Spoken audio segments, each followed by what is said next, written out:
দিনাজপুর জেলার ফুলবাড়ি থেকে দিনাজপুর যাওয়ার পথে এই রাবার ড্যামটি আত্রাই নদীর উপরে অবস্থিত।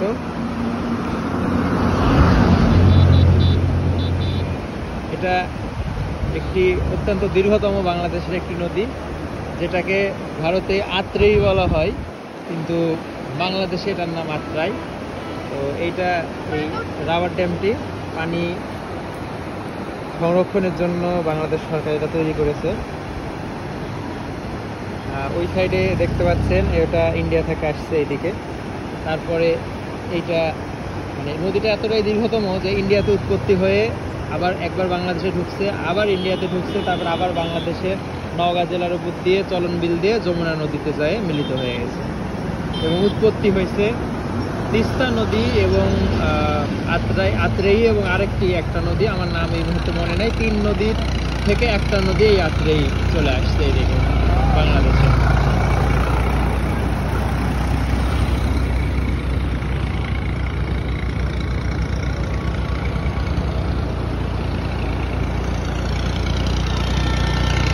দেখুন মানুষ